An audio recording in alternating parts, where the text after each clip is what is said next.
Alright, 30-second recap time. I bought this cheap van. It was full of garbage, totally a rusty dumpster nightmare.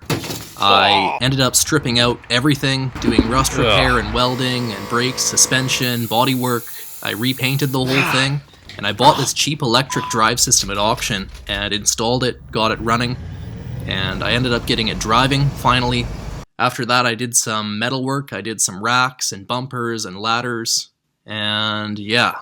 That brings us to right now, where the van is driving, it's stopping, the interior is a total nightmare, it's a mess, and yeah, at least it's running because I have class starting tomorrow. That's a bit of a test drive, about 3 hours, on the highway, on side roads, driving, all over the place, just packing up all my stuff I need for class this summer, and pretty much just thinking about how bad of an idea this is. I left pretty early. I have one charging stop to do on this trip. The first half is pretty easy, just on the highway going straight. So that was not so bad. Easy drive up to the ferry terminal. And I charged up and got in line.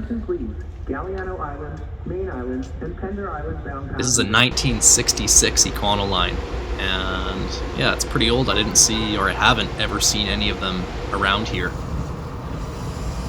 So I got off the boat with no problem and kept driving up towards the city. This part of the drive went okay. I was making good time and no problems were happening until this. Suddenly I just had no throttle input. I had no acceleration, I couldn't maintain speed, nothing. So on a gas vehicle, you might have a cable that you could trace to see where the brake was or where the problem was. On my van, it's more like a telegraph going to the engine room. It's just a bunch of wires from the accelerator to the computer to the motor or engine. And to be fair, a lot of modern cars are like this too, just all connected by a bundle of wires. And, it's probably better that way, but just trying to troubleshoot on the side of the highway is not great. So I got out, I got underneath the van on the side of the highway and tried to find a broken wire or something that was pinched or a bad connection. And I ended up checking out all the fuses and all the relays. When I say all the fuses, I mean the big ones, the small ones, everything. I guess you'd know if these things went off, they're pretty big. And I got pretty deep into it before just calling it quits, calling it a failure. That sucks being so close to the school. So on the bright side, at least, when I did all my paperwork, all my insurance for this van, I kind of upgraded my towing, so I'd get a free lift, once a year or something, and yeah, I am using my free lift. Even if it's just across the bridge and into the student parking lot, where this guy just dumped me and my sad, broken van off with class starting tomorrow. Great. To be fair, this is 100% my fault. I rushed on the wiring, I didn't spend enough time, and was just sloppy. I pretty much just did the bare minimum to get it driving. During the trip, I had more electrical problems come up. And on top of that, this vehicle's 1966, so lots of mechanical, problems to fix. Conveniently though, this course is a machinist program. So between classes, before classes, I made my own parts. I made replacement parts, I made new stuff. I got some other students kind of interested in helping out, so here we are, we're making some new shift knobs and, some new kind of hardware for the dash. And the biggest thing we ended up making was this shift extender thing. On like hour 1 of the trip, I'm reaching into the high voltage wiring to shift gears. I'm merging on the highway, right? And this is a way better place for shifting. It's like a more natural position, and I'm not reaching into the wiring anymore to shift. While I was installing that too, I found the broken wire. Just a bad connection, a bad solder, and I fixed it, I checked everything else, and I was good to go. This really is just part of the journey, it feels like. It's just part of having a project car. There's a great video by Super Fast Matt on the reality of a project car and how every tiny task ends up being a list of, 100 items to complete that task. But either way, I got driving again, and driving better than I had been before. It kind of felt like a crappy golf cart at first, and now it feels like smoother, like an actual, car. And I finished up classes, just focused on that for the summer, drove home without a problem. So I guess that's half a win, kind of. And I arrived home to this box I ordered before I left. It's a big 50 amp home charger, so it should charge the van a lot faster, and it's just a nice sturdy box to have. Previously, I'd have to lug the charging cable inside the van to plug it in, which is not good, probably not that safe, and you get some weird looks when you're at a public charging station.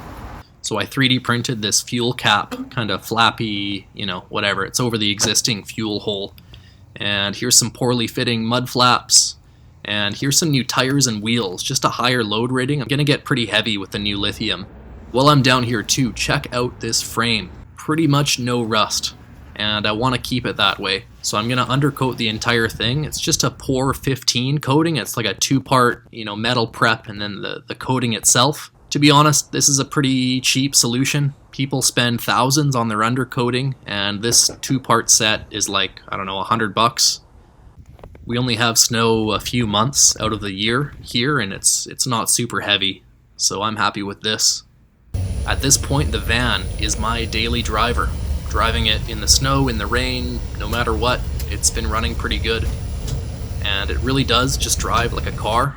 I can still jumpstart other people with it. I'm doing dump runs and doing scrapyard runs. That being said, it still has a range of like 40, 50 kilometers, so not the greatest. I definitely need some new lithium pretty soon. Right now I'm just taking it to the lumber hardware store, getting some wood, getting some pine strips for the ceiling.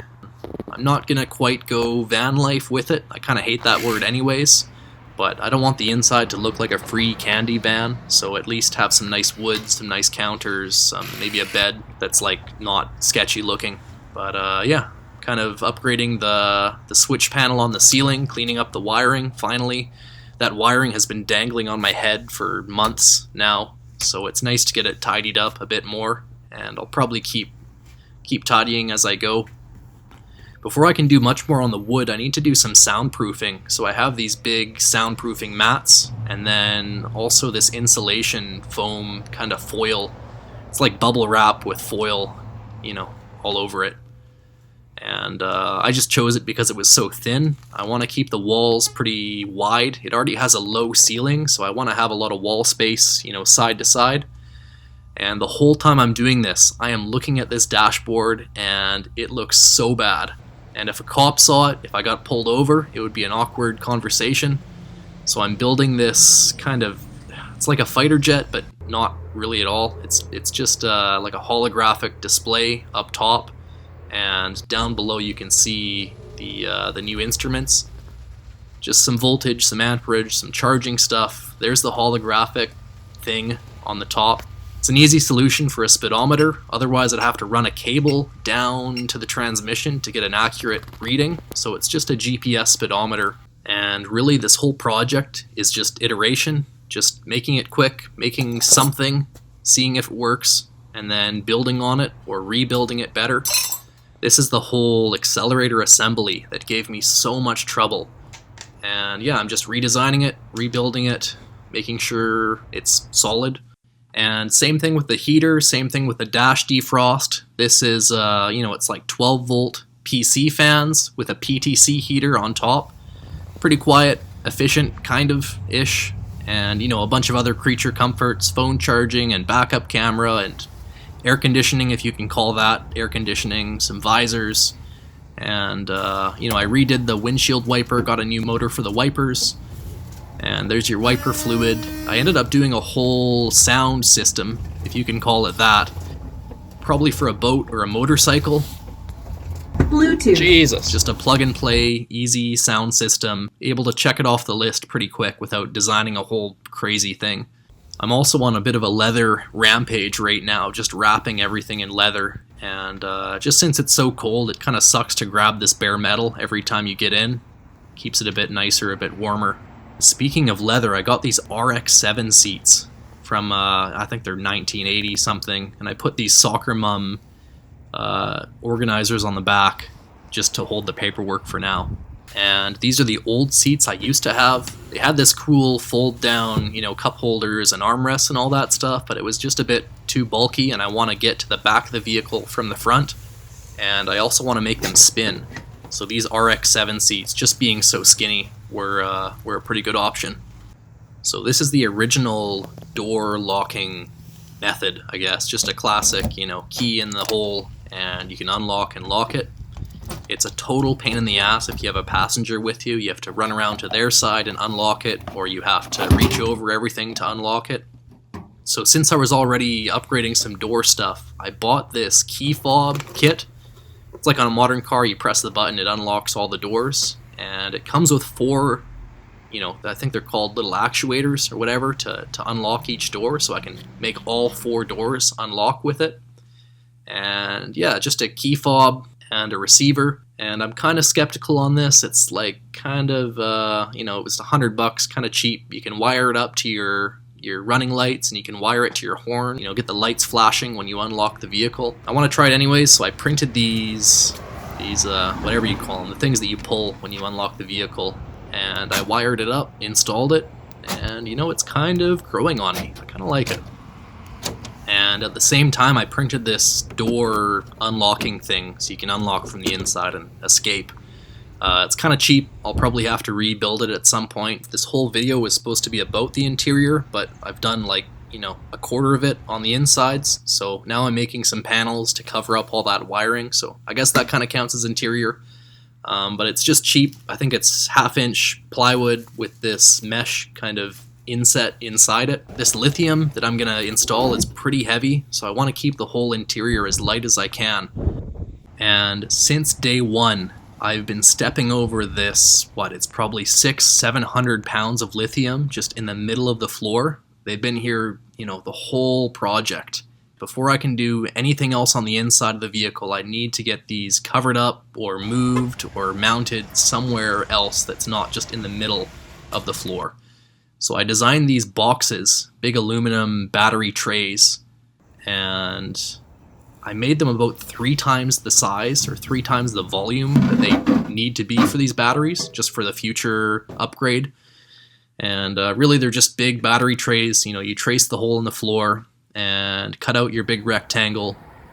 And I'm just using rivets and sealant. After I'd cut the hole, I just riveted the boxes in with this hand riveter, which was a terrible idea. Definitely don't do it by hand. That was like 1,000,000 rivets, and yeah, that was dumb. Then I sealed the boxes in with this sealant/adhesive. Since I had some exposed metal, I just coated the rest of the floor with that same underbody, the POR 15, and it's looking pretty shiny, looking pretty good. Still a bit of a dumpster, but definitely a shiny one. I think this whole project is kind of coming together. I don't know if I'm the halfway point right now, or 75% or a quarter of the way, but I think it's making pretty good progress. And I think for sure next video will be the insides, will be the cabinets and the bed and all that stuff. I think so, at least. Right? Probably. Anyways, see you next time.